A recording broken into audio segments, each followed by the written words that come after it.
everyone, this is Karen.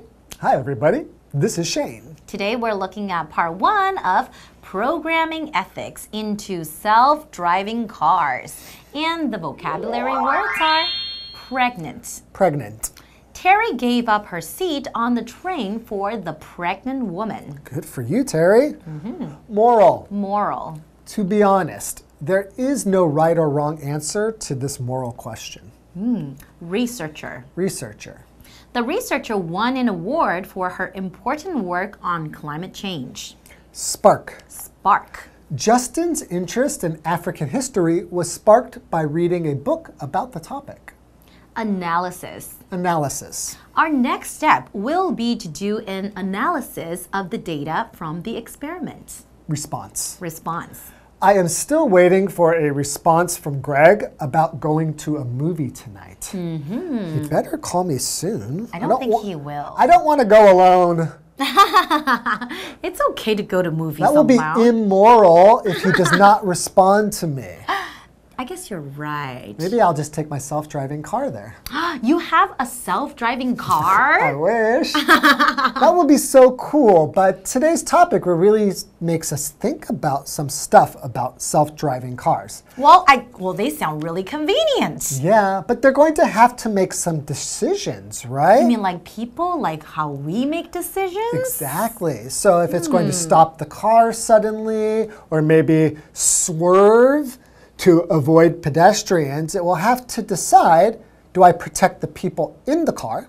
Or protect the pedestrians. Or protect the pedestrians. Right? I guess that would be a really difficult thing to answer. Right. Even for people. So there's something called the moral machine, which is online, and it's a bunch of different tests that has different questions to find out what do we think is important in some situations. Right. So maybe the people, the pedestrians, an old lady carrying a baby. Oh, and one person is walking like this. Maybe you will feel, oh, we need to protect them.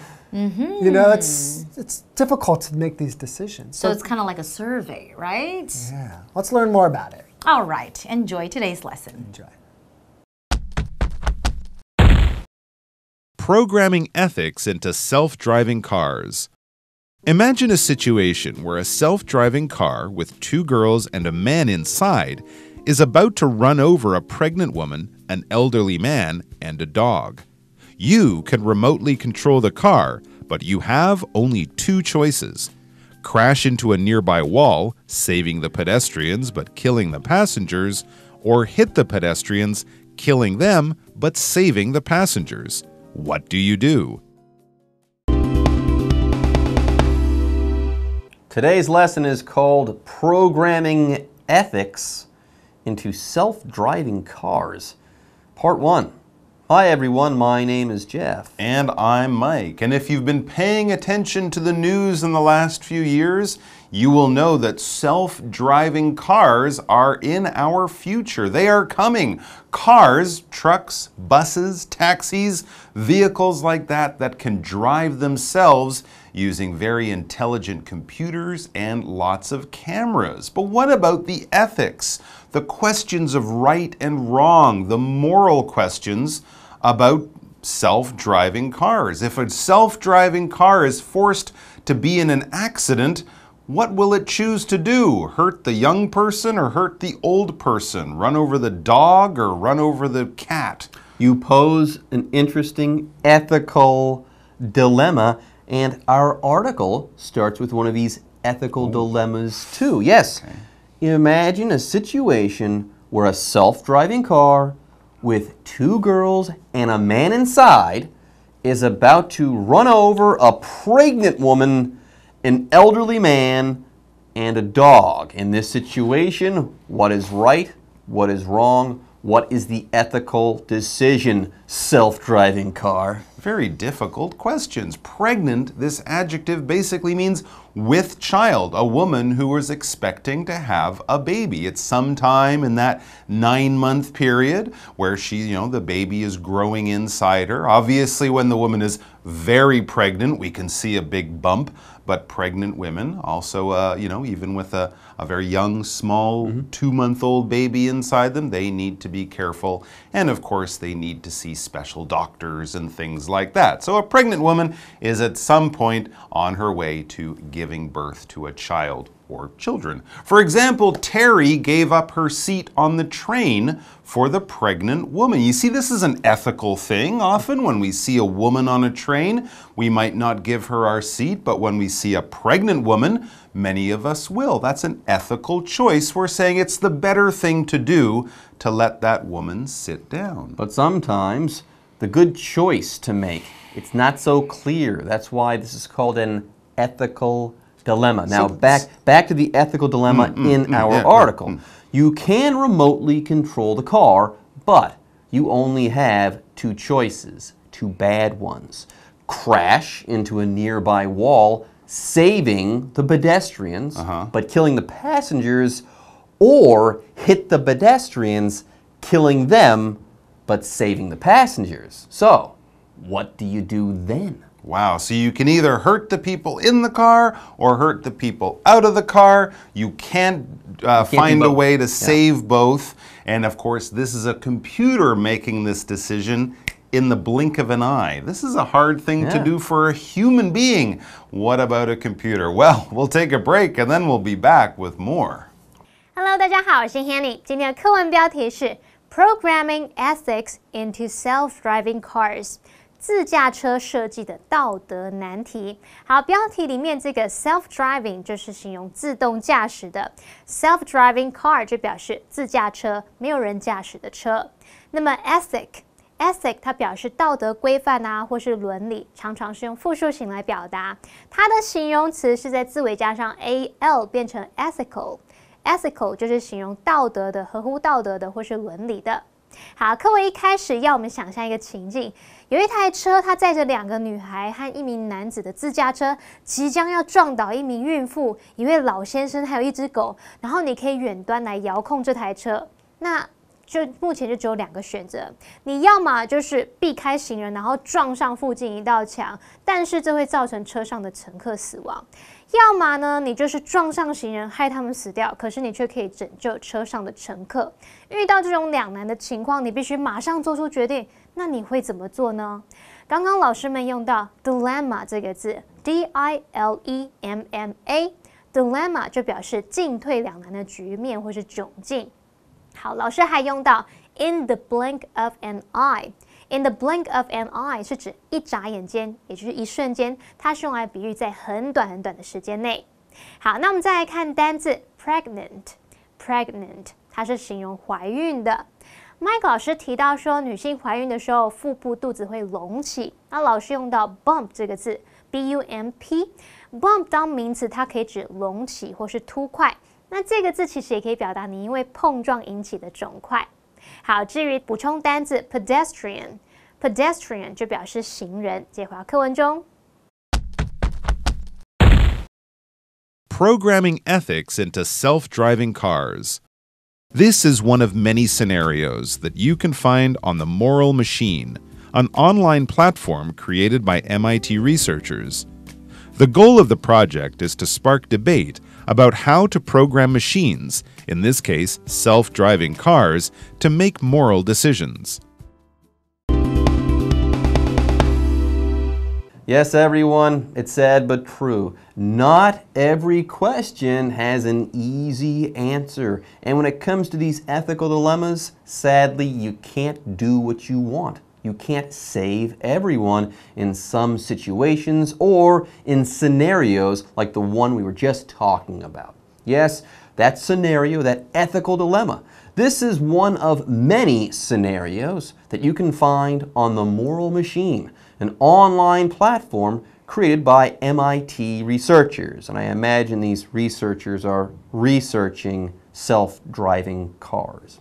Anyways, we keep using this word ethical dilemmas, so on, so forth. The word ethical is not unlike the word moral. Anyways, the word moral, it's an adjective. When people are talking about something that is moral, they're talking about that thing being good and definitely not evil. Yes, if you study morals and morality, you want to know what's right and what's wrong, what's good and what's bad, what's good and what's evil, so on and so forth. Now, ethics is slightly different, okay? When we talk about acting ethically or in an ethical way, we're talking about how to be moral given the world that we live in, okay? If you're only talking about things in the abstract, it's very easy to figure out what's moral and what is immoral. But when you have to live in the world and make decisions based on the scenarios and situations around you, you're making an ethical decision. You're trying to do the right thing,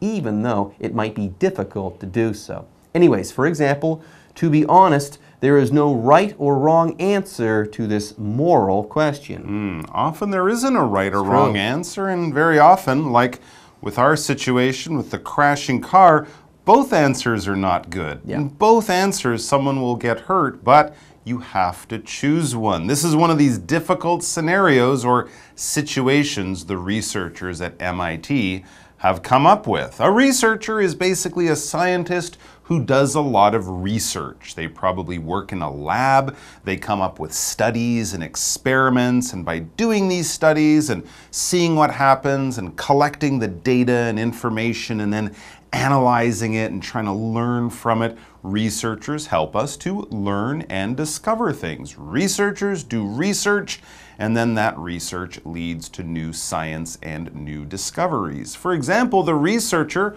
won an award for her important work on climate change. So she studied the environment, maybe looked at the size of the icebergs and things like that, and all of this research led to good data. Now, the MIT researchers have created the moral machine, which kind of comes up with these questions, these tests of what would you do in this situation. Why are they doing this? It says, the goal of the project is to spark debate about how to program machines, in this case, self-driving cars, to make moral decisions. Back when machines were simple things like coffee machines or can openers, you don't have to worry about moral questions. But if machines are out there in the real world, if they're interacting with people, if they could hurt people by doing what they do, that's when this stuff becomes important. Okay, before we take a break, let's talk about the verb spark. Here, we're not being literal, we're not starting a fire or anything like that. No. Here, if you spark something, you start something, you inspire something. So, if the goal of this project is to spark debate, well, the people behind this project, these researchers, want people to debate these questions. They want people to start debating these questions. They want to inspire people to engage in arguments about these questions. That's the idea here.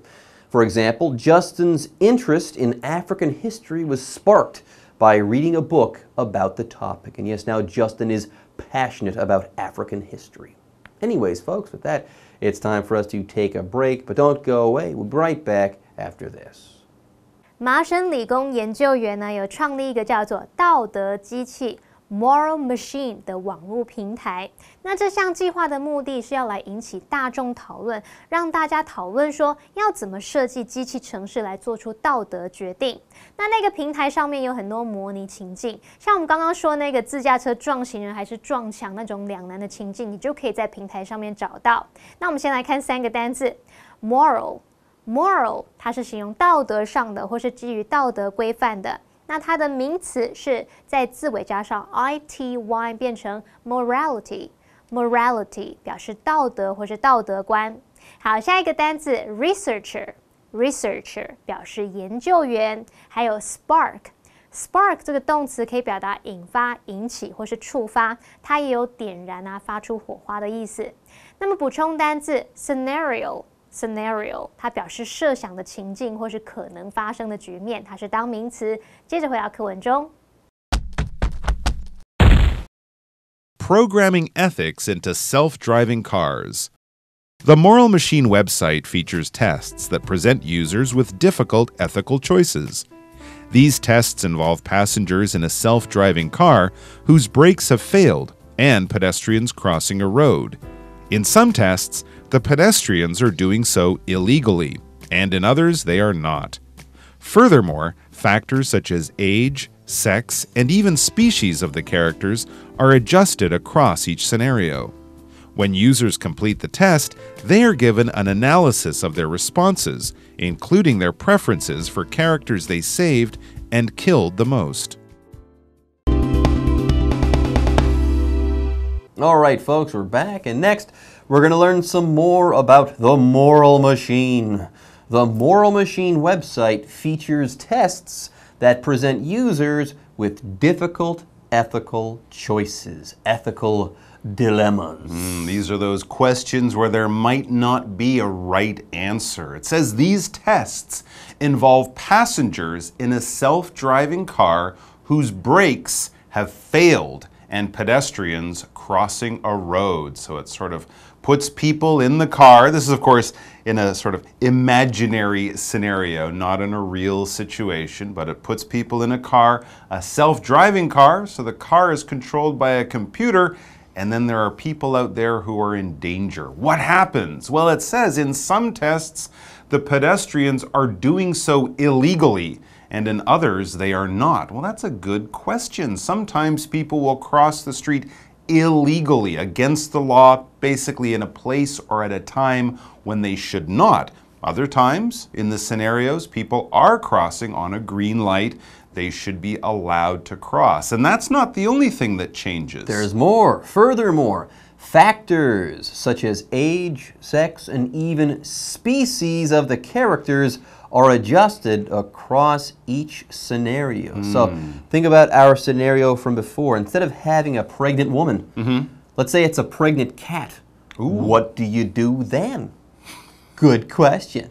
I'd be amazed if you can see that it's a pregnant cat while you're driving. It's got a large belly, and also Okay. these self-driving cars have unbelievable gizmos on them now, and they can analyze things very quickly. They could even determine whether or not a cat is pregnant. But that is a good question, like in the first scenario. Is it better to hit an older person than it is to hit a young mother who's pregnant? You know, this is an ethical question. You could say, well, the old person they could die soon, and this mother is bringing a new life with her.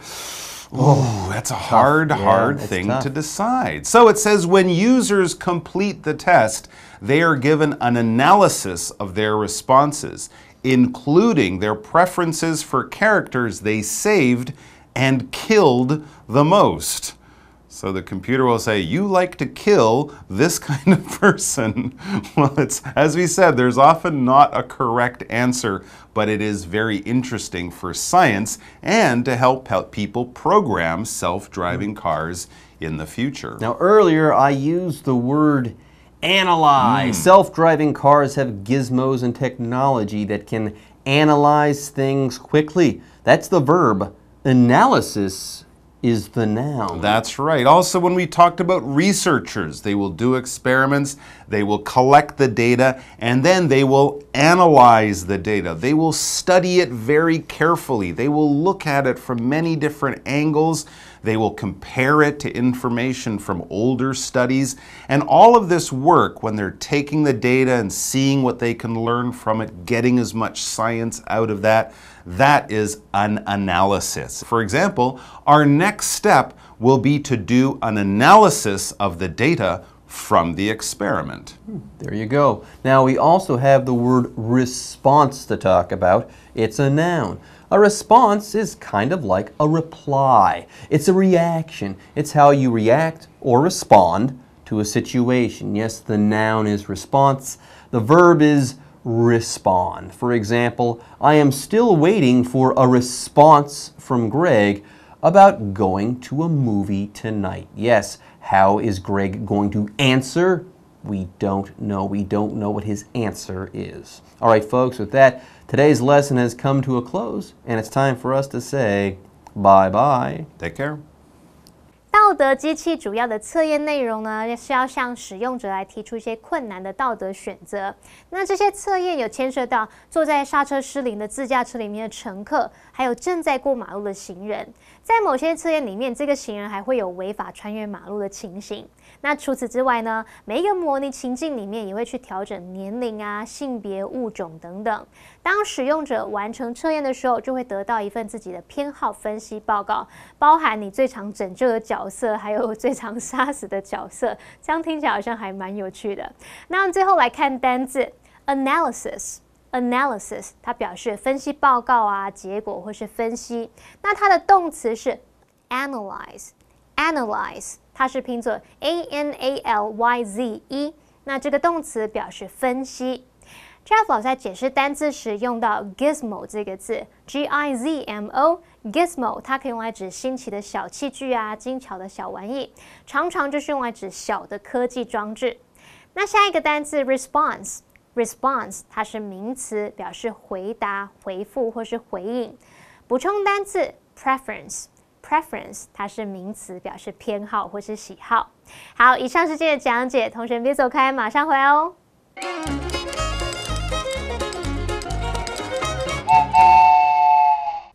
大家好，我是 Hanny， 欢迎收看我们的文法单元。今天要介绍的文法重点有4个。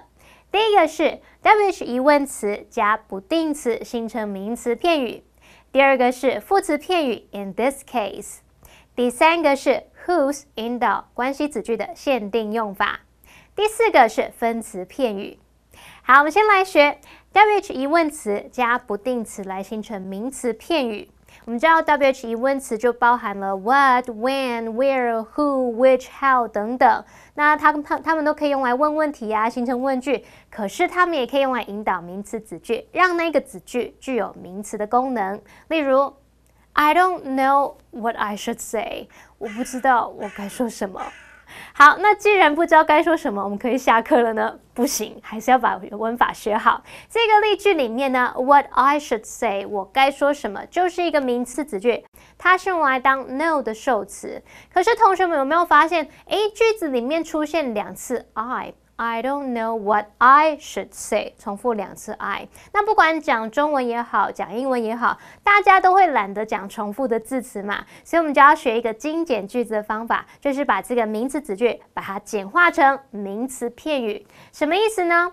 当这个名词子句的结构它是 WH 疑问词加主词加助动词加动词，当这个主词呢跟你主要子句的主词一样。然后你这个名词子句里面还有情态助动词 should, can, could 等等，你就可以把它直接省略成 WH 疑问词加 to 加原形动词，这样就是名词片语。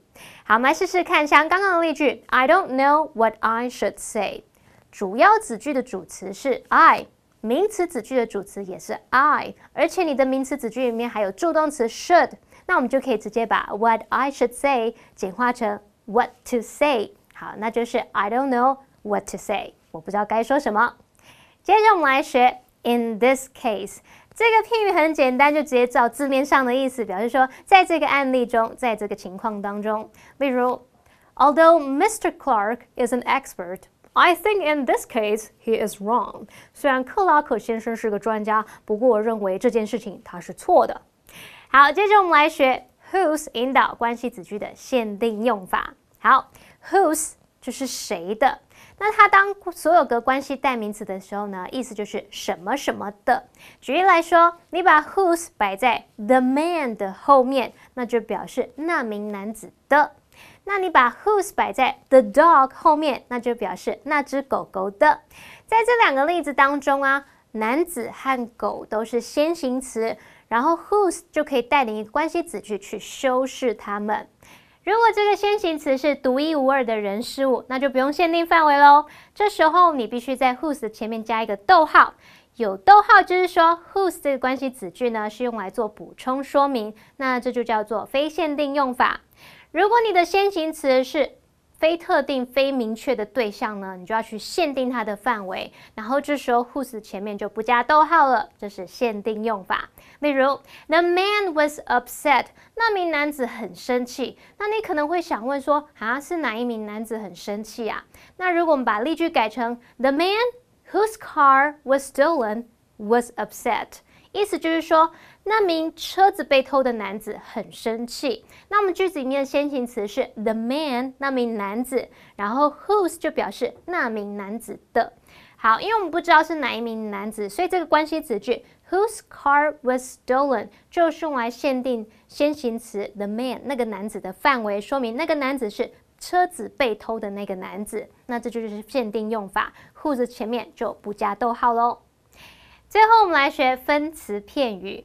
当我们把关系子句简化成名词搭配现在分词或是过去分词的时候呢，它就是分词片语咯。那要怎么简化啊？第一个步骤就是省略关系代名词，第二个步骤就是把动词改分词。如果是主动或进行，你就用现在分词，也就是 VING； 如果是被动，你就用过去分词 PP。例如 I like the boy who is sitting over there， 我喜欢坐在那边那个男孩子。那句子里面的 who is sitting over there 是关系子句。好，我们来省略咯。先把关系代名词 who 省略掉，然后再来把动词改成分词。我们看到 is sitting 是进行式嘛，那你就只要留下现在分词 sitting， 句子就会变成 I like the boy sitting over there。好，那最后出一个例句来考考大家。He ate the cookies that were made by Mary。 他吃了玛丽做的饼干。好，那句子里面的关系子句 that were made by Mary 要怎么简化呢？给同学们两个选项，第一个叫做 making by Mary， 第二个叫做 made by Mary。 想好了没？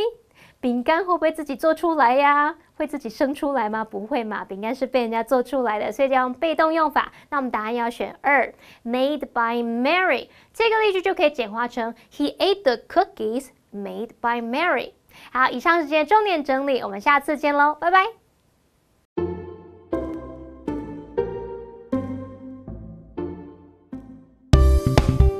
该怎么用英文表达谦虚？很帅吧？对，是还不错啦。但是我我们现在在录影呢。